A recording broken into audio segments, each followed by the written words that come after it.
Welcome you to our YouTube channel PNJ Legal. We are a 12-year-old law firm and we are dealing for the most of NBFC clients. So we thought of bringing a topic for you which is very relevant in today's financial market, and as India is progressing towards a big finance hub, so most of the entrepreneurs and businessmen want to understand about what is NBFC, non-banking finance company, and how they can do a finance business within a purview of Reserve Bank of India. We came across many queries from the entrepreneurs and businessmen that they are looking for a structure which is not regulated by Reserve Bank of India and they want to carry out the finance business.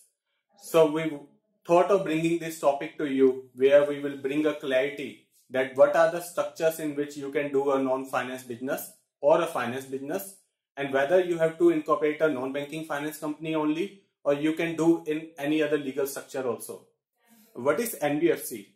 NBFC is a company which carried out its business in a financing, acquisition of securities, hire purchase, insurance, chit fund or mutual benefit company, but it does not include a company which carry out its principal business of either agriculture, industrial activities, sale purchase of goods or services, and purchase sale of any immovable property or movable property. So I use the term principal business. So most of the entrepreneurs and businessmen want to understand what is the principal business of a finance sector. So non-banking finance company, what are their principal businesses? Principal business is defined under RBI in 1999. When they prescribed the definition of a principal business, they had given a test which is called as 50-50 test. Now what is this 50-50 test? If your business is carrying out any financial income more than 50% of your total income, and if your assets are more than 50% of your total assets from the finance business, then your principal business will be considered as a finance business. So now the next question comes into the minds that what if your principal business is not of the finance, but still you are carrying out the financial activity? So is it possible? Yes, very true. It is possible. How? Because of the 50-50 test which is given in 1999, most of the existing companies which was incorporated before 1999 and they are carrying out their financial business, they have to register before Reserve Bank of India if their principal business and substantial business is considered from the financing activities. So now the next question comes into mind, whether any new company which is incorporated with the non-financial principal business can carry out the financial activity after 1999 also? Answer is no. If any company incorporated after 1999, there's a section prescribed by Reserve Bank of India which is 45 IA, which clearly specify you should have a net on funds of 2 crore and you should carry out your principal business as a financial business. So if you are containing these two terms into account, so any new company which want to carry out the financial business after 1999, they have to register under 45 IA.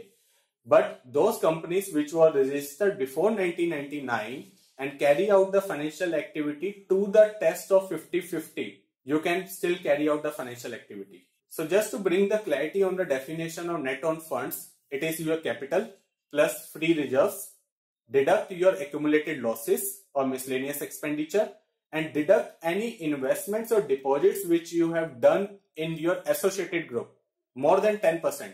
So in an associated group, your investments and deposits are allowed to the level of 10%, but after 10%, you have to deduct from your net on funds. So is there any companies which are exempt from the registration?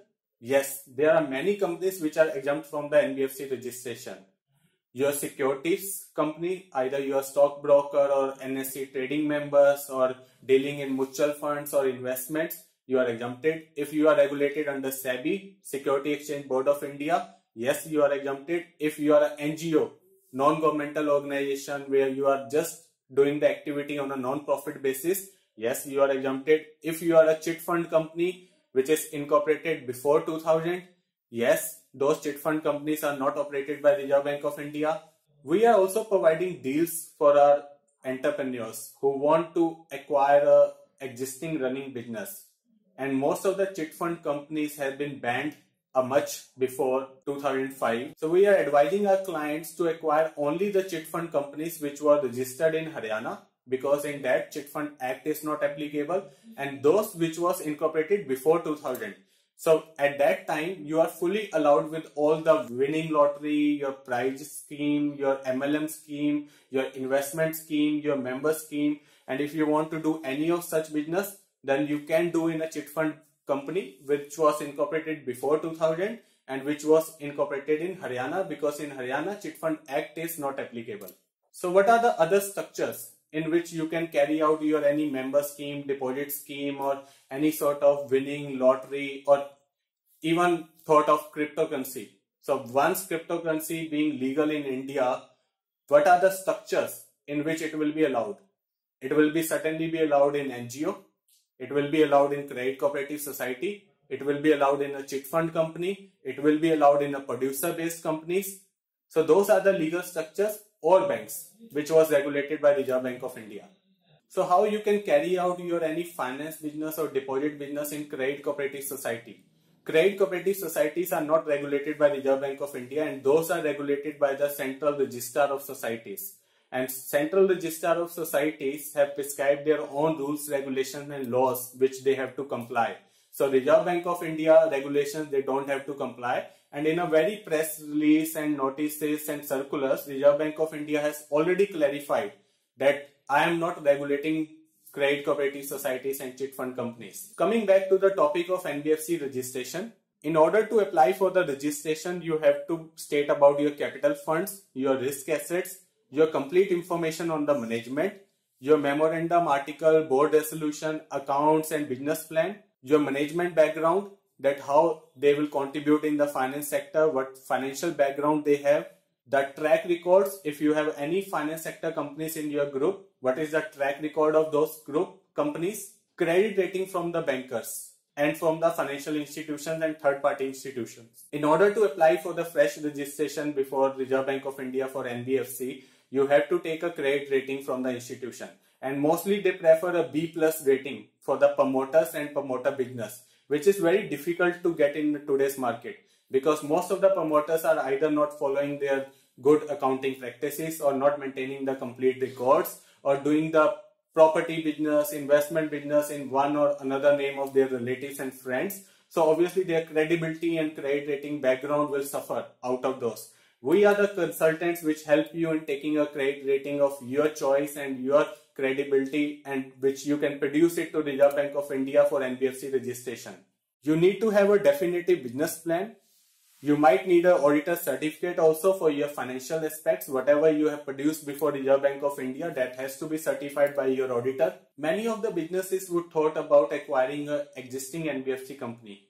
So acquiring an existing NBFC company is not a difficult task. The only thing is you have to take a change of control and change of management permission from Reserve Bank of India. And that is applicable for a prior approval in case you are a category A company. What is category A company? If you are accepting deposits from the public. What is category B? If you are not accepting deposits but you are working on your own capital. So for a category B, it's a sort of public notice and intimation. For category A, it is a prior approval, and right now Reserve Bank of India is very strict in giving a prior approval for change of management. Many of you must be thinking about how much returns we have to make to Reserve Bank of India. What is the online supervision and offline supervision network Reserve Bank of India has? How frequently they are doing an inspection?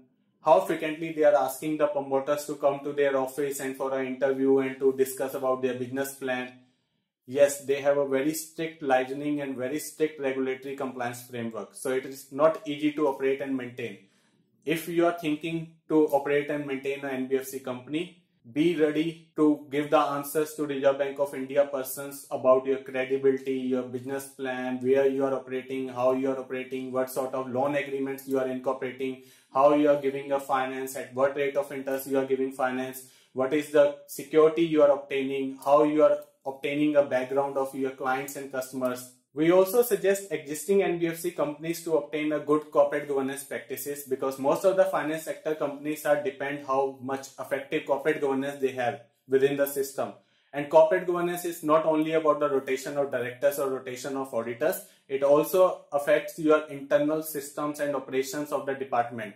So we are advising our clients to do a system audit and operational audit and maintain a good SOPs, good ERPs, maintain good level of documents, have a good reporting structures that all affects your corporate governance. If you have any doubts about NBFC, about Credit Cooperative Society, about chit fund business, you can write to us, you can comment on this YouTube.